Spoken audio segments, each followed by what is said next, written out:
Okay, I have to explain this so that way I can be clear in my head that I get it and that you get it. And this is going to be in the book.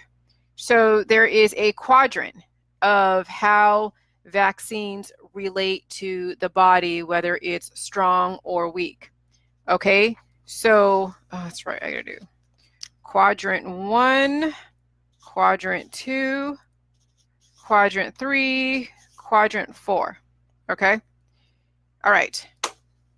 Quadrant 1, you have weak viruses in your body, you have weak antigen and weak antibodies. So basically this is meant for people who are born and they're not really, I mean, they're adapting, but they have a weak immune system and a weak body, and they're not a candidate for vaccines.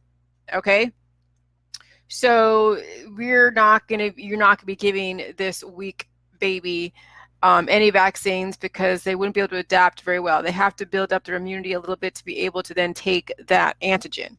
Okay, so it's either no vax, can't adapt, SIDS, and too young. All right, then you have the strong virus antigen on a weak body. This is meant for people who are elderly or who are in hospice or who have major issues. And so you wouldn't give them a vaccine because they're too old.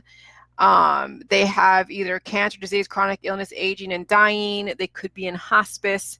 And so this is on the other end of the spectrum, weak body, but they have so many illnesses. They have too many viruses in their body, too much antigen, okay? Then you have the strong virus antigen on a strong body.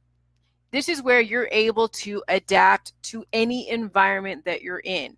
You could go all the way to the Congo, you could go all the way to the Amazon, you can go to Dominican Republic, and you wouldn't succumb to your environment. You would not be a sitting duck, because not only could your body withstand the exposure of a new virus, but your body would be able to repair the damage from that initial exposure.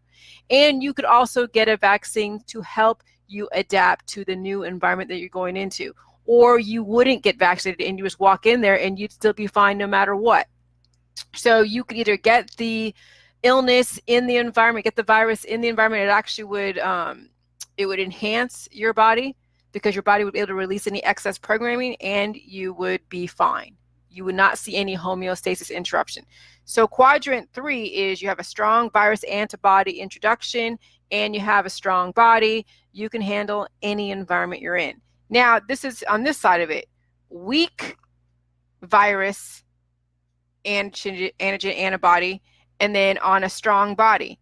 Well, you're basically in a bubble. You're like the people in the in the in the middle of the Atlantic on an island, or in Hawaii with no other outside contact, or you're the Amish. So you could potentially get a vaccines to help you adapt if there's new viruses being introduced, but you still have a strong body, but you still could potentially die because you're kind of in a bubble. The Amish are in a bubble, and people in the middle of the Atlantic not being exposed to Western society, pathogenic society, they don't have a lot of viruses and introduction to viruses, but they still have strong bodies because maybe they live to be like 50 or 60 or 70 or whatever that expectation is. Okay, but they also could get a vaccine because they have a strong body and they wouldn't succumb too much. Okay, so this is the continuum on a vaccine on a strong versus weak body. So if you can't handle the vaccine schedule that's out there right now, you won't be able to handle your environment. You're going to succumb and you're going to deteriorate no matter what it is that you do. Okay, pro-vax, anti-vax, it doesn't matter who you are. If you cannot handle your environment, you are a sitting duck regardless. You got to promote J-juice or you are a sitting duck. Okay, that's it. Bye.